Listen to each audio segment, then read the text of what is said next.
الحمد لله رب العالمين، والصلاة والسلام على رسوله الأمين.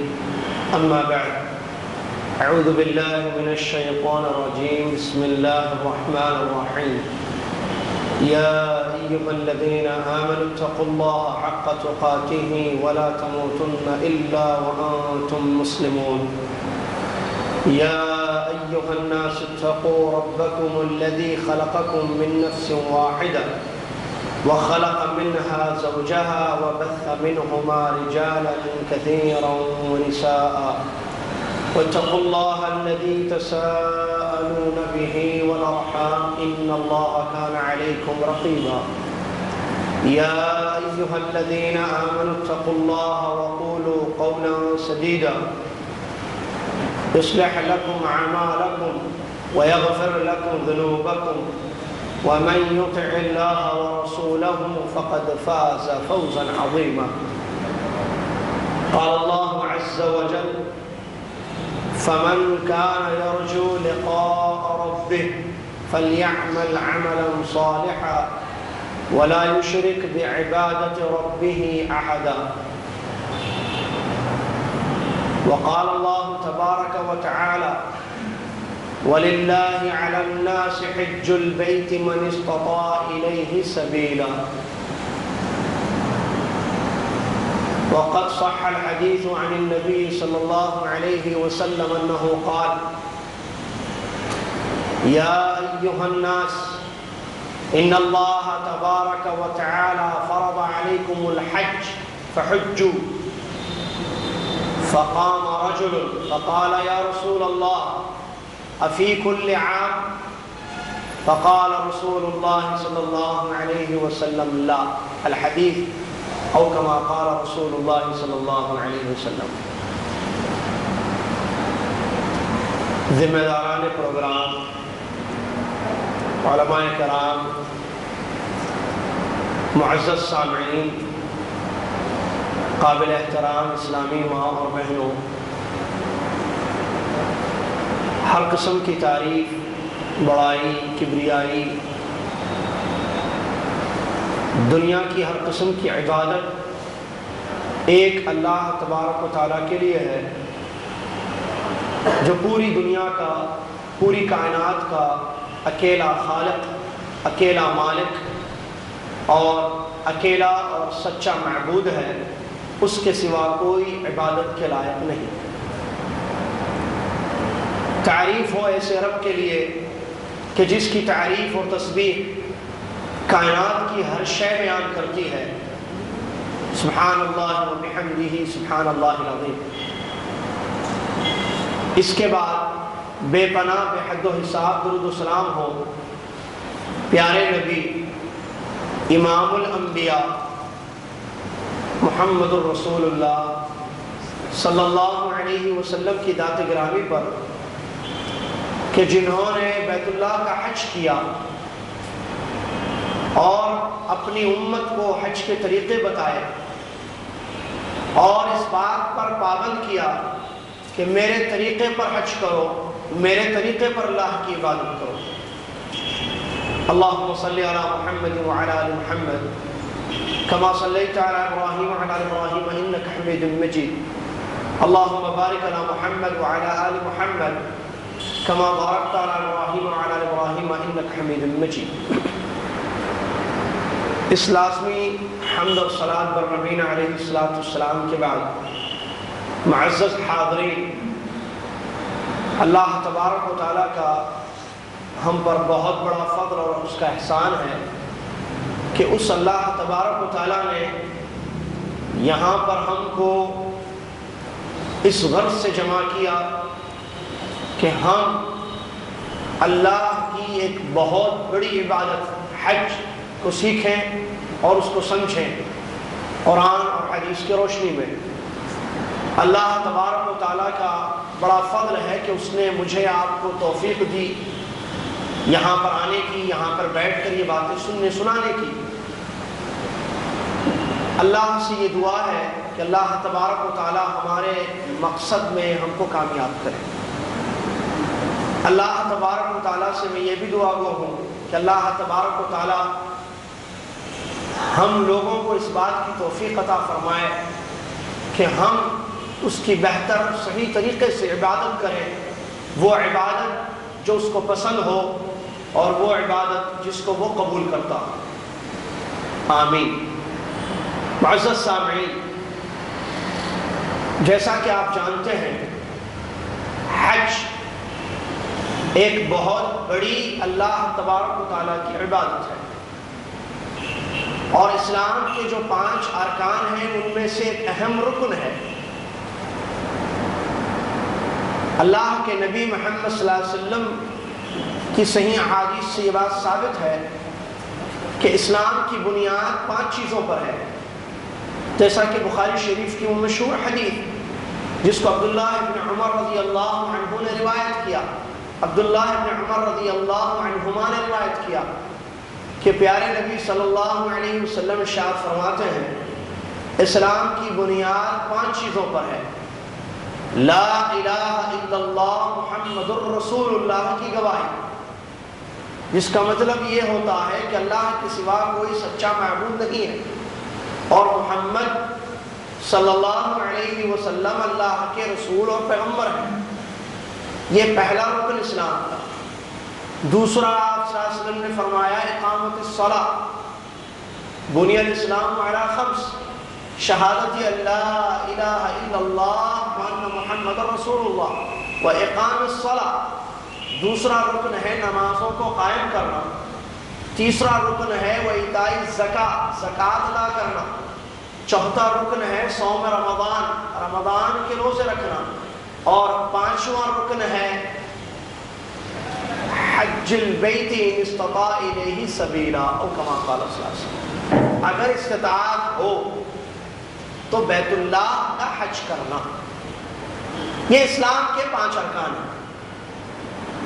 اور جب حضرت جبرائیل علیہ السلام ایک انسانی شکل میں نبی علیہ السلام کے پاس آئے اور آپ کے بہت قریب بیٹھ گئے اور آپ کو اسلام کے 5 ارکان، ایمان کے 6 ارکان وغیرہ، احسان کا مطلب سمجھایا، تو وہاں اس حدیث میں جس کو امام مسلم رحمۃ اللہ علیہ روایت کیا ہے، اس حدیث شریف میں بھی نبی علیہ السلام نے حضرت جبرائیل علیہ السلام کے اس سوال پر کہ اسلام کیا چیز ہے، اسلام کس کو کہتے ہیں، تو نبی علیہ السلام نے جو جواب دیا یہی 5 ارکان تھے کہ اسلام یہ ہے کہ تم گواہی دو کہ اللہ کے سوا کوئی سچا معبود نہیں ہے اور میں اللہ کا بندہ اور اس کا رسول ہوں، نمازوں کو قائم کرو، رمضان کے روزے رکھو، زکوٰۃ ادا کرو، اور استطاعت ہو تو بیت اللہ کا حج کرو۔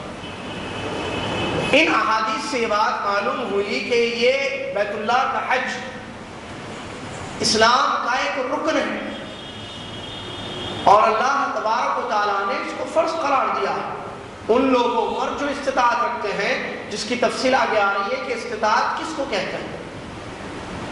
اللہ تبارک و تعالیٰ نے قرآن میں ارشاد فرمایا، اعوذ باللہ من الشیطان الرجیم، بسم اللہ الرحمن الرحیم، وَلِلَّهِ عَلَى النَّاسِ حِجُّ الْبَيْتِ مَنِ اسْتَطَاعَ إِلَيْهِ سَبِيلًا۔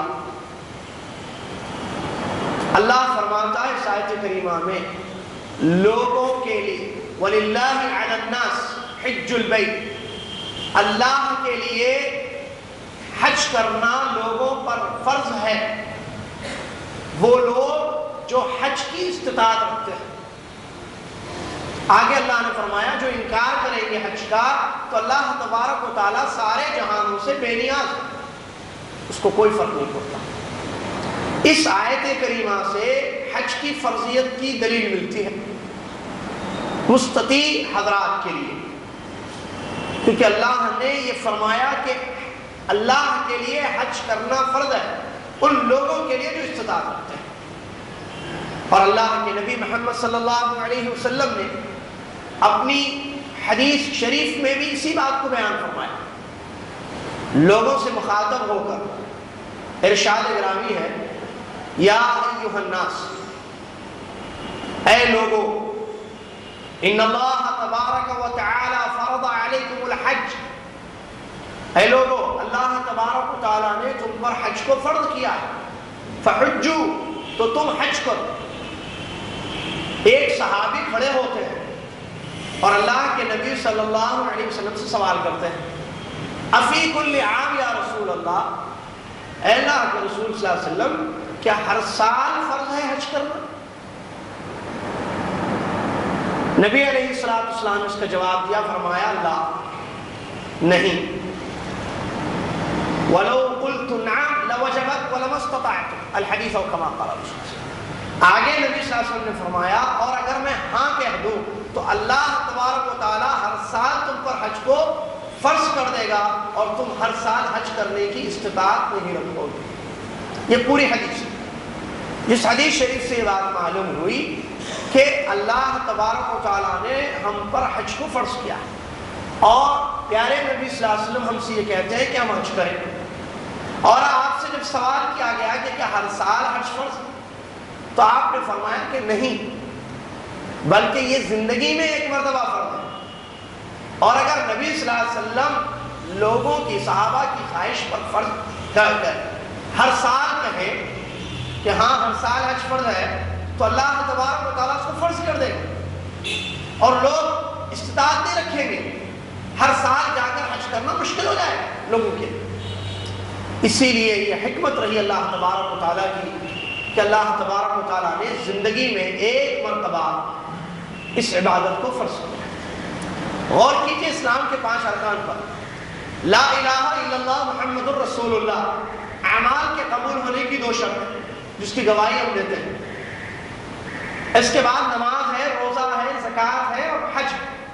نماز، روزہ، زکوٰۃ، حج، چاروں عبادتیں ہیں الگ الگ قسم اور چاروں اسلام کے ارکان ہیں شہادتین کے بعد، اور یہ سب فرض اور واجب ہیں، لیکن اس میں نماز کا جہاں تک تعلق ہے تو یہ روزمرہ زندگی میں 5 مرتبہ ادا کرنا فرض ہے، جیسا کہ آپ جانتے ہیں۔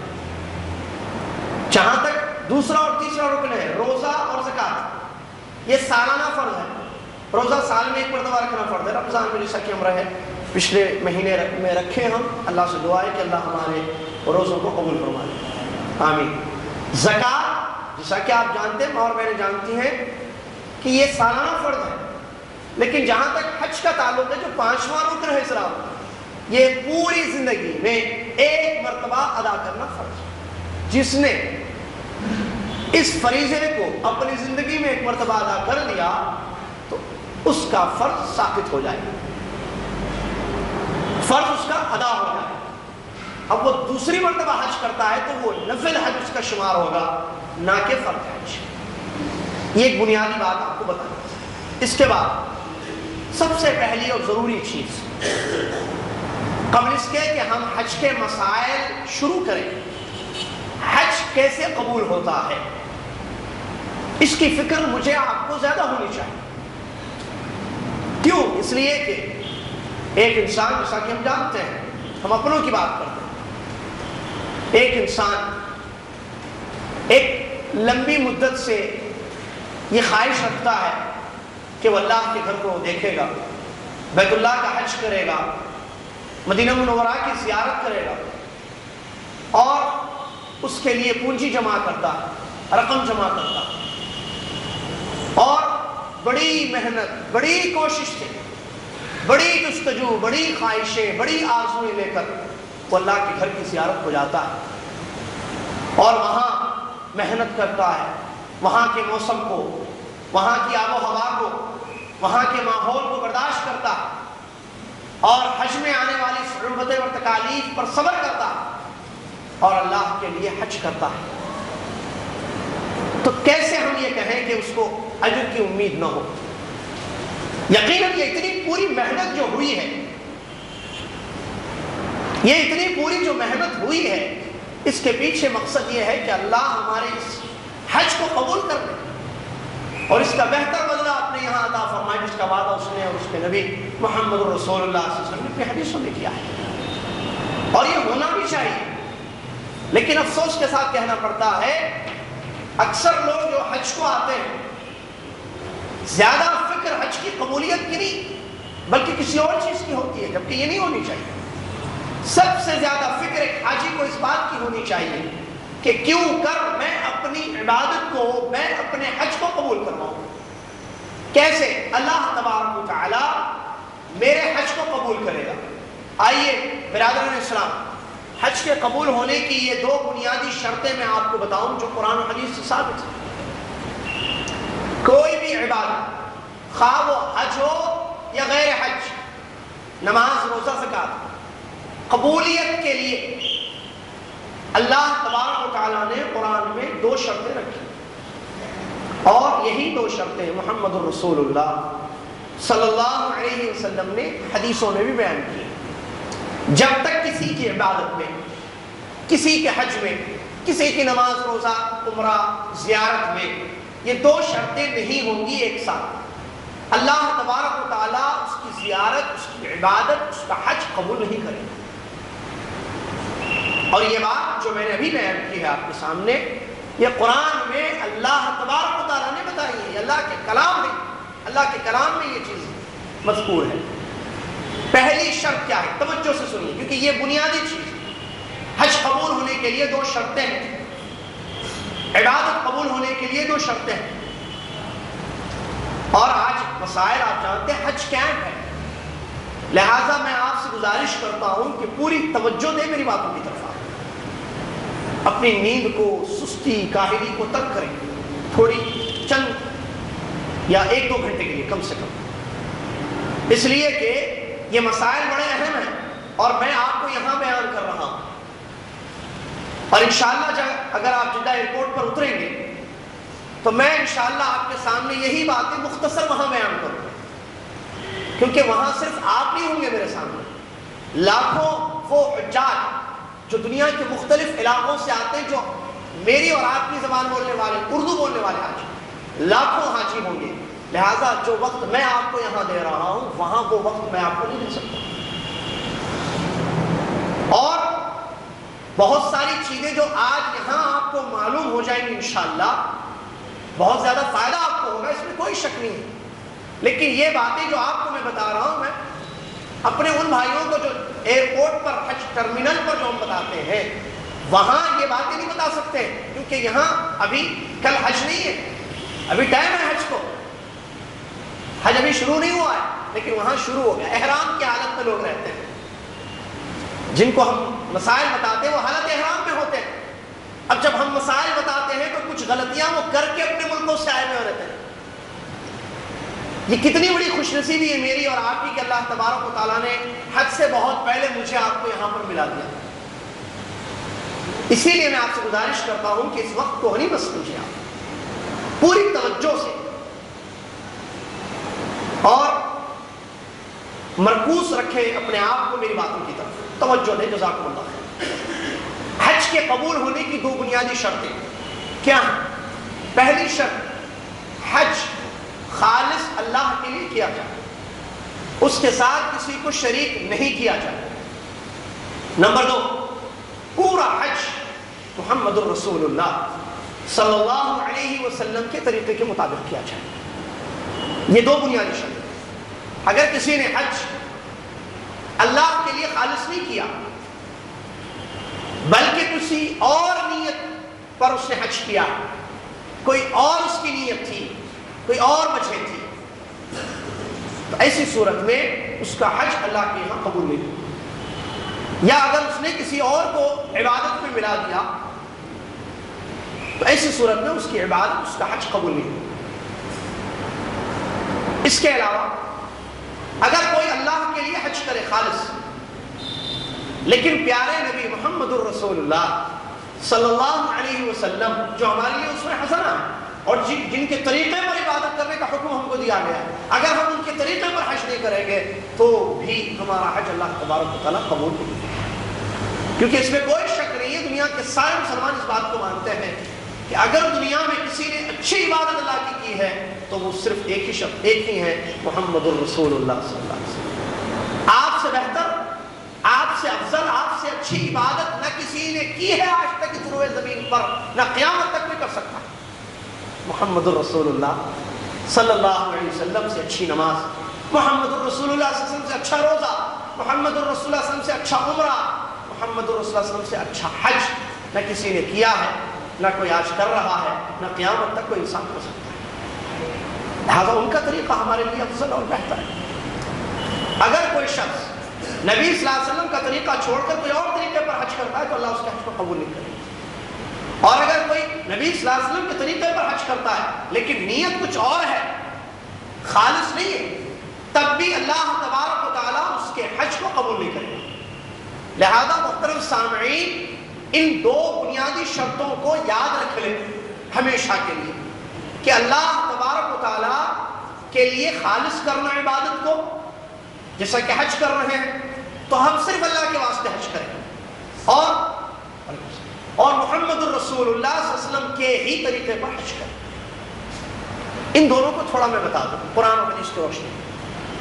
ایک آیت قرآن کی دلیل کے طور پر پیش کروں۔ اللہ تبارک و تعالیٰ سورہ کہف کی آخری آیت میں اس بات کو بیان فرماتا ہے، فَمَنْ كَانَ يَرْجُو لِقَاءَ رَبِّهِ فَلْيَعْمَلْ عَمَلًا صَالِحًا وَلَا يُشْرِكْ بِعِبَادَةِ رَبِّهِ أَحَدًا۔ جو شخص اللہ کے یہاں ثواب کی امید رکھتا ہے، عبادت کے ثواب کی امید رکھتا ہے، اللہ سے ملاقات کی امید ہے، تو اس کو چاہیے کہ وہ اپنی عبادت میں کسی کو شریک نہ کرے، خالص اللہ کے لیے عبادت کرے اور اپنے عمل کو بہتر کرے، اپنے عمل کو صالح کرے۔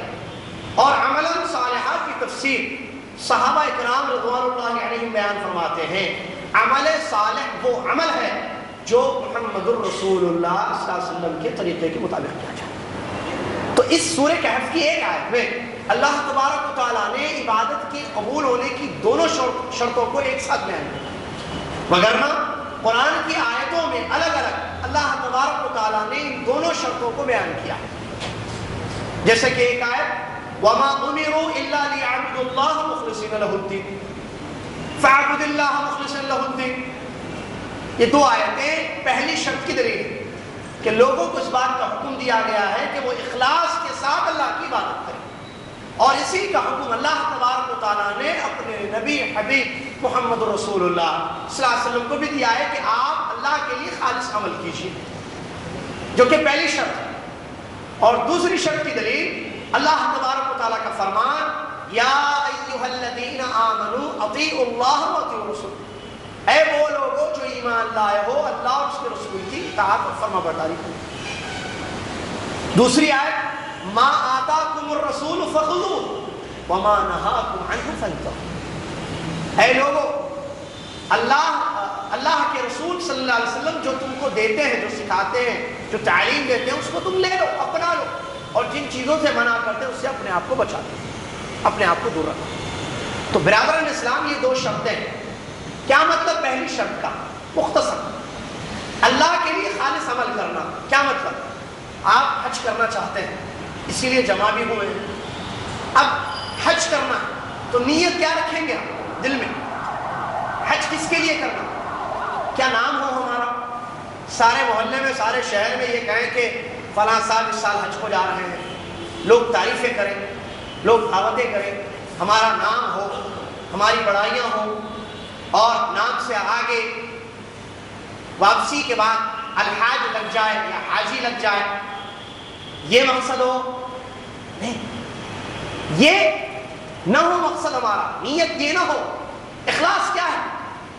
جو شرط ہے عبادت کے قبول ہونے کی، کہ ہم یہ نیت رکھیں کہ ہمارا یہ حج انشاءاللہ خالص اللہ کے لیے، میں اس لیے جا رہا ہوں حج کرنے کے لیے کہ اللہ نے مجھے استطاعت دی ہے اور اللہ نے مجھ پر حج فرض کیا ہے، میں اس کو راضی کرنے کے لیے، اس کو خوش کرنے کے لیے حج کو جا رہا ہوں، تاکہ وہ راضی ہو جائے، وہ خوش ہو جائے، اس کے یہاں مجھے بہتر بدلہ ملے۔ بس اللہ کی رضا، جس کو اردو میں کہتے ہیں اللہ کی خوشنودی، اللہ کی رضا، اللہ راضی ہو جائے، اللہ خوش ہو جائے۔ ریاکاری نہیں، دکھلاوا نہیں، لوگوں کے لیے نہیں، اور نہ لوگوں کو ملانا، کیونکہ لوگوں کے لیے کریں گے تو ہم اللہ کی اس عبادت میں لوگوں کو ملا رہے ہیں، خالص نہیں ہو گیا حج۔ جب حج خالص نہیں ہوا تو پھر قبول بھی نہیں ہوگا۔ لہٰذا نیت صرف یہ رکھے دل میں کہ میں اللہ کے واسطے کروں حج، تیاری کرنے آ جائیں انشاءاللہ، خیر و عافیت کے ساتھ وہاں پر انشاءاللہ پہنچ جائیں، آپ مکمل اللہ کے نبی صلی اللہ علیہ وسلم کے بتائے ہوئے طریقے کے مطابق حج بھی کر لیں، جو آپ کے یہاں پر بتایا جائے گا انشاءاللہ۔ تو یہ ہے نیت خالص. اگر ایک انسان یہ سوچتا ہے کہ نہیں فلاں بزرگ کو خوش کرنے کے لیے میں حج کر رہا ہوں یا کسی دوسری مخلوق کو خوش کرنے کے لیے حج کر رہا ہوں, تو ایسی صورت میں یہ اخلاص نہیں ہے, اخلاص کے منافی ہے. لہذا اخلاص صرف اور صرف یہ ہے کہ نیتوں کو پاک کیا جائے ہر قسم کے شبہات سے, شکوک سے, اور خالص اللہ کے لیے عبادت کی جائے. اور نبی صلی اللہ علیہ وسلم کے طریقے پر حج کا مطلب کیا ہے؟ واضح ہے یہ بات کہ آپ مکمل حج لبیک اللہم لبیک سے لے کر, شروعات سے لے کر, حج ہاؤس سے لے کر یہاں جب احرام باندھیں گے آپ یا گھر سے احرام باندھ کے آئیں گے, جو مسائل آگے بیان کر رہا ہوں, مکمل حج کر کے طواف وداع کر کے واپس آنے تک سارے اعمال حج کے سارے اعمال, حج کے سارے کام محمد الرسول اللہ صلی اللہ علیہ وسلم کے طریقے کے مطابق کریں.